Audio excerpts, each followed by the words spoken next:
Welcome back to the podcast. Hi everyone, let's learn some English. Hello everyone, and welcome back to our English learning show, where learning English feels natural and enjoyable. I'm really happy to have you here today.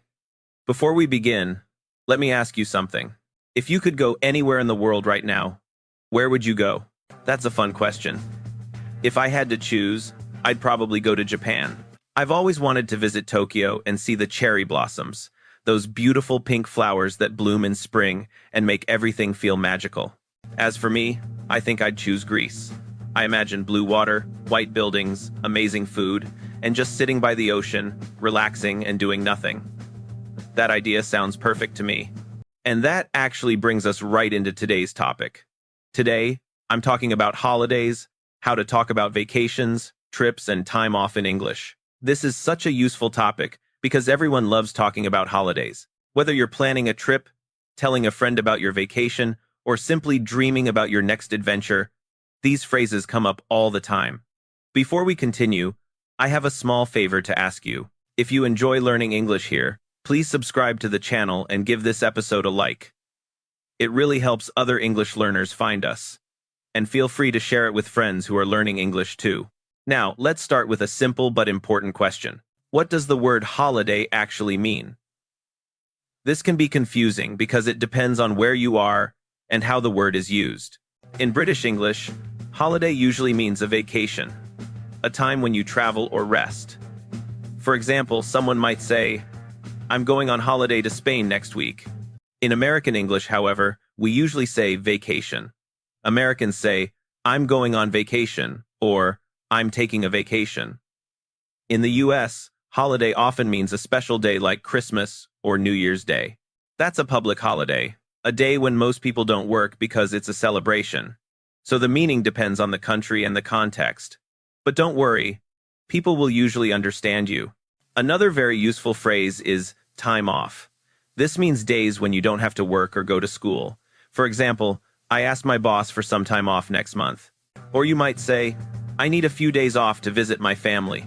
This phrase is extremely common in everyday conversation, especially when talking about work. We also use the phrase, "take a break." This means to stop working and rest for a while. You might say, "I need to take a break. I've been working too much." Or even something simple like, "Let's take a coffee break." That's just a short rest. So now you know holiday, vacation, time off, and take a break. All of these are connected to rest and travel. Now, let's talk about different types of holidays, because not all holidays are the same. Some holidays are about traveling to new places, while others are about staying home and relaxing. For example, a beach holiday is when you go to the ocean, lie in the sun, swim, and maybe read a book. I personally love beach holidays. You don't have to do anything at all. You just relax. It's perfect for people who want to recharge. Recharge is a great word. It means resting and getting your energy back, like charging your phone. After a busy year, I really need to recharge. Even 1 week at the beach can help me feel refreshed again. Another type is a city holiday, when you visit big cities like Paris, New York, or Rome. City holidays are much more active. You walk a lot, visit museums, famous buildings, and restaurants. You explore. Explore means going around and discovering new places. I love exploring new cities when I travel, especially old streets, markets, and local neighborhoods. Some people prefer adventure holidays, like hiking in the mountains, climbing, or camping. That's not really for me. I'm not very adventurous. I like my comfortable bed, but some people love adventure. They want excitement and challenge. There are also family holidays, when you visit relatives in another city or country. My family does this every summer. We all get together at my grandmother's house. Family holidays are more about people than places. You're not really sightseeing. You're just spending time together. And then there's a staycation. Staycation is a fun word. It means staying at home for your holiday. You don't travel anywhere. You relax at home, watch movies, sleep late, and cook nice meals. It's cheap and easy, and sometimes it's exactly what you need. After a stressful time, home can be the best place. Now let's talk about planning a holiday. What's the first thing I do when I want to take a trip? First, I decide where I want to go. That's the fun part. I look at photos online and read travel blogs. I start dreaming a little. I make a list of places I want to visit. That's called a bucket list. A bucket list is a list of things you want to do in your life. For example, visiting Iceland is on my bucket list. Seeing the northern lights is also on my bucket list. It's a very common phrase. After choosing a place, I need to book everything. Book means to reserve something in advance. You book a flight, you book a hotel.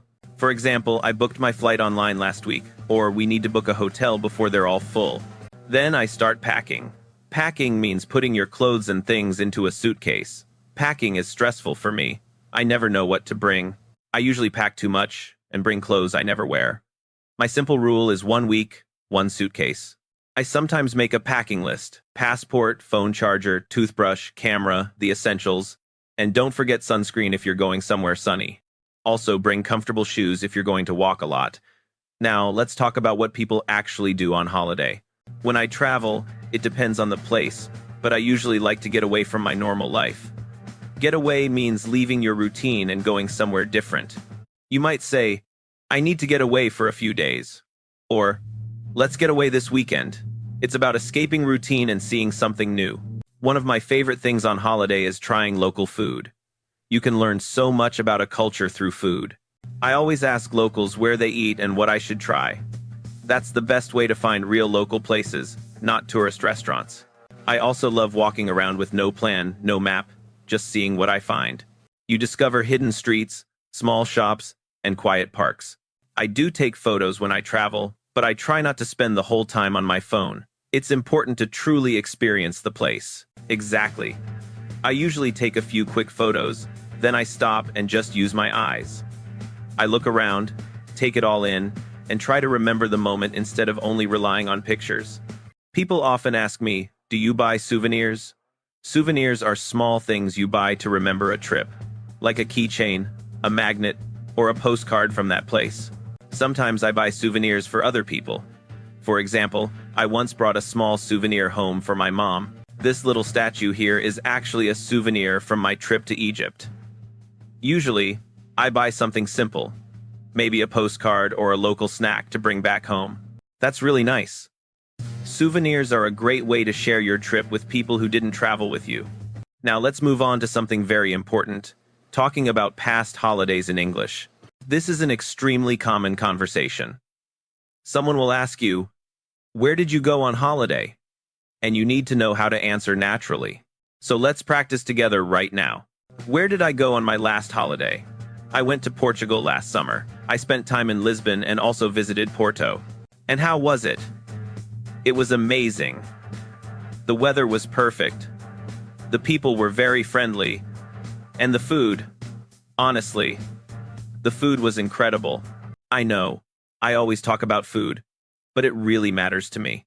I tried these small custard tarts called pastel de nata, and they were absolutely delicious. That really does sound delicious. So what else did I do while I was there? I walked through the old neighborhoods, took a tram ride, and listened to live fado music in a small local restaurant. Fado is traditional Portuguese music. It's very emotional and beautiful. Even though I didn't understand the words, I could still feel the emotion in the music. That's the power of music.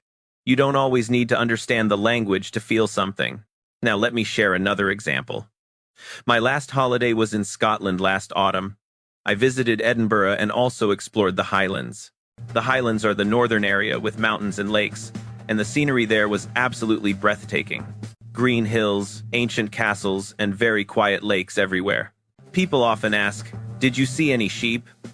And yes, there were sheep everywhere. So many of them, and they were adorable.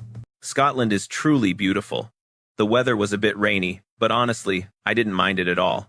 The rain actually made everything look more dramatic and mysterious. That's a good attitude to have. Some people complain about the weather, but rain has its own kind of beauty. I agree. And I was prepared. I brought a raincoat and a good pair of boots with me. That was a smart decision. Now let's teach you some useful phrases for talking about past trips. A great place to start is with the question, how was your trip?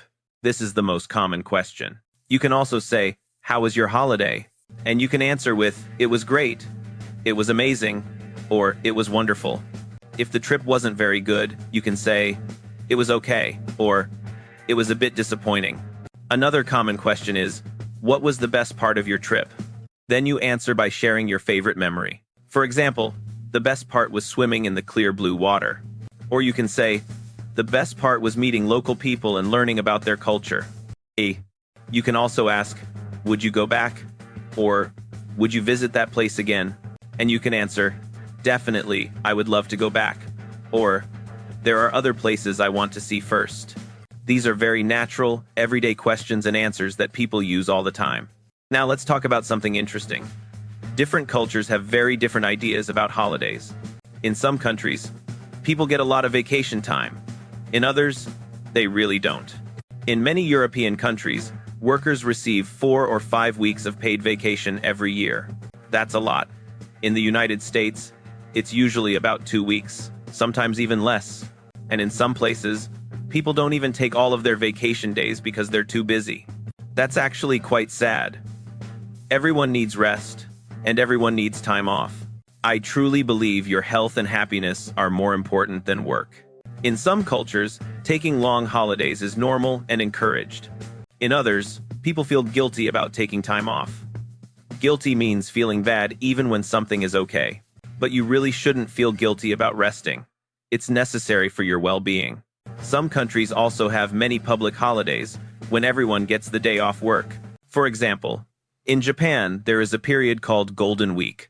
It's several holidays close together, and during that time, everyone travels. Trains and hotels become very crowded. In Spain, there's the siesta culture, where people take a break in the afternoon. It's not exactly a holiday, but it's a nice tradition. A short rest during the day. Honestly, I wish we had that. A nap after lunch sounds perfect to me. You know, one of the most exciting parts of planning a holiday is the anticipation. Anticipation is the feeling of looking forward to something, the excitement before it happens. You might say, "I can't wait for my holiday," or "The anticipation of the trip made me happy for weeks." Sometimes, planning the holiday is almost as fun as the holiday itself. I love browsing travel websites, reading reviews, and watching videos about the place I want to visit. Destination means the place you're going, your final stop. You can say, "Our destination is Thailand," or "We haven't decided on a destination yet." When you plan a trip, do you like having a detailed itinerary? An itinerary is your plan, a list of what you'll do each day. Some people plan every hour, like Monday at 9, visit a museum, then lunch at 1. Personally, I'm not like that. I prefer to be spontaneous and decide things in the moment. Spontaneous means doing things without planning ahead, like taking a random train to a small village.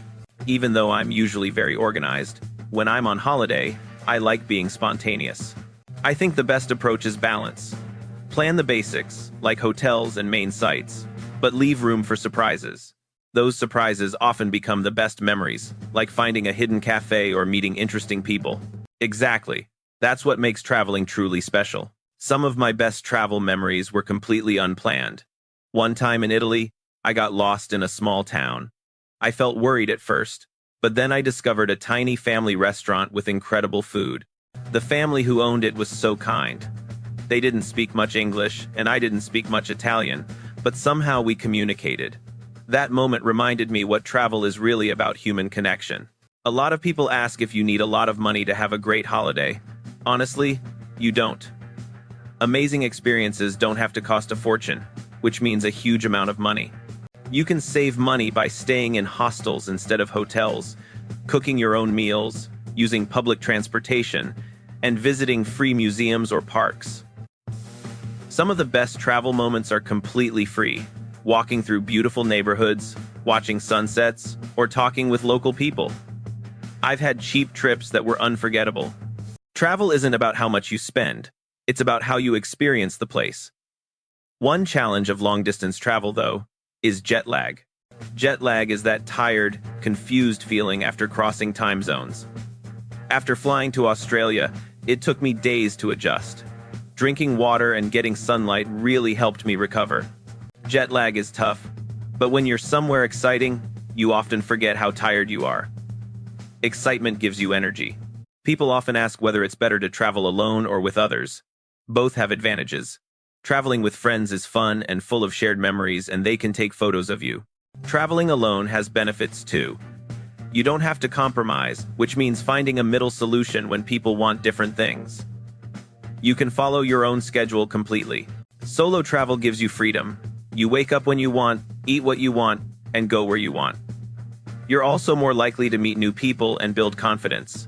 Of course, travel doesn't always go smoothly.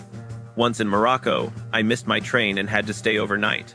It was stressful at first, but it became a meaningful experience. I found a small guest house where the owner made me dinner and shared stories.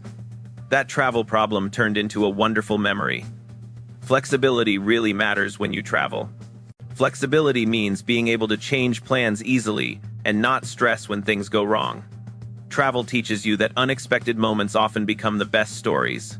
Today we talked about holidays, planning trips, travel experiences, and useful words like recharge, explore, bucket list, souvenir, and jet lag to help you talk about travel naturally.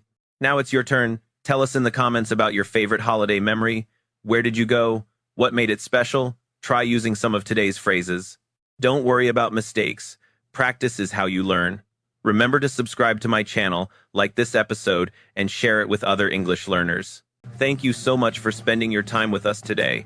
Keep practicing, keep learning, and keep dreaming about your next adventure.